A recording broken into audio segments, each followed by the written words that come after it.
Hey everyone, so I'm on the street. As you can see, I'm actually currently outside of a building right now, and I just walked out of a bunch of movies actually, but I did earlier watch Wake Up Dead Man, a Knives Out mystery, and so I thought I would talk to you guys a little bit about it. It's a while before the movie does actually come out, so this is a bit of an early review, so without further ado, let's get into it in a spoiler-free form.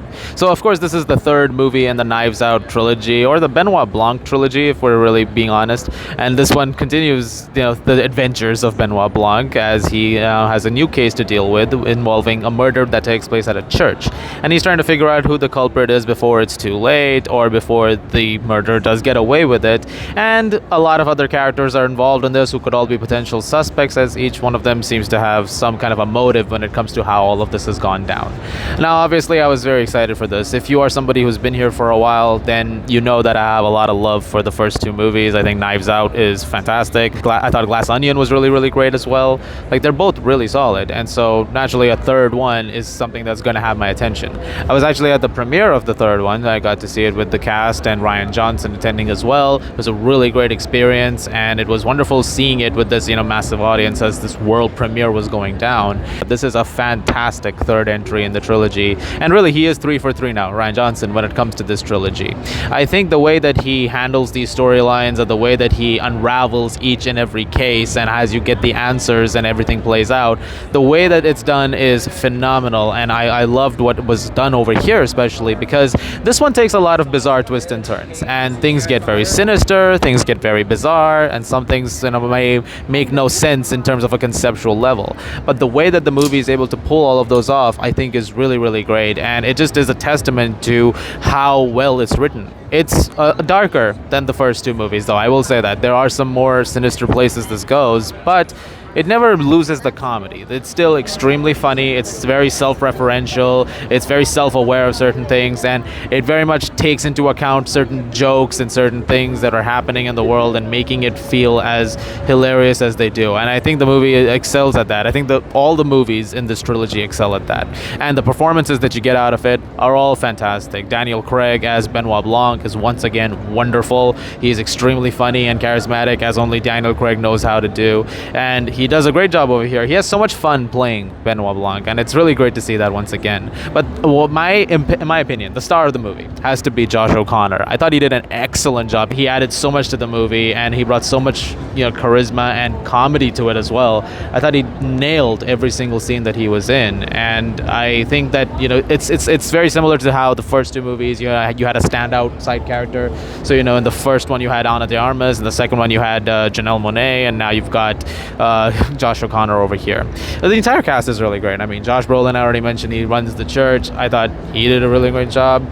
I mean, when you have some other people like Glenn Close and Kaylee Spaney, Thomas Hayden Church, Kerry Washington, Jeremy Renner, obviously you're going to get some great stuff from them also, and they all did do some really, really great work. And it's once again just a great handling of that ensemble cast, and the way that the movie is done in the technical scale as well is really great. The score is phenomenal. It looks incredible. Steve Yedelin's cinematography is once again just gorgeous. There's a few shots in here that I would say are some of his best that he's done. He did an incredible job over there.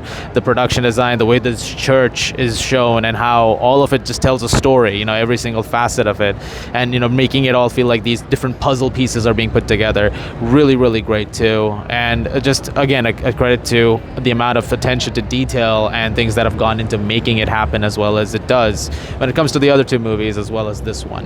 Now again, I can't really go into spoilers because obviously this is a long way away, and we were like one of the first people to watch this movie, so I have to keep things very vague. But eventually, as the movie does come towards conclusion, and you start to learn a few more things about what's happening, I think they did a really great job of bringing all the mysteries together and eventually answering all the questions that audiences have been asking since the start of the movie.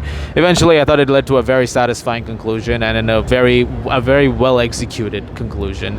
However, the one thing that I will say is that sometimes in this, there were moments in the middle where I thought some of the characters were not as prominent as they could have been. Like, there's a few side characters who you do meet, and I thought, well, this person could have had a little more time, this person could have had a little more time, because they are very much involved in the whole thing in some way, capacity, but we don't get much time past a certain, point with them. So maybe that could have been there a little bit more. As it stands, I thought the movie was really well paced. It moves like a bullet. I mean, it really does go through things very, very quickly, and it just really kept me on the edge of my seat throughout. And I was just very happy with it overall. Like by the end of the movie, I think they just did a fantastic job with telling the story and bringing all of this together. And I can't wait to see whatever else happens when it comes to Knives Out. Like, make a fourth movie, make a fifth movie, make as many as you want, and it's going to be a lot of fun, I'm sure. And I'll be there day one for every single one of them. And I think that this is also a really solid, entry, and something that's among my favorite movies of the year so far. And I'm going to give Wake Up Dead Man a 9 out of 10. One little gripe I would say, which has nothing to do with the movie, but I know they keep calling these things Knives Out mysteries.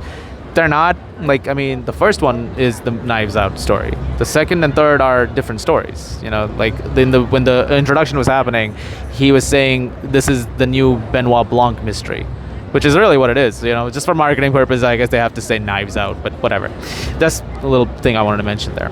Guys, thank you very much as always for watching. Look forward to more videos very, very soon. As always, if you like this, please do subscribe, and I'll see you guys at the movies.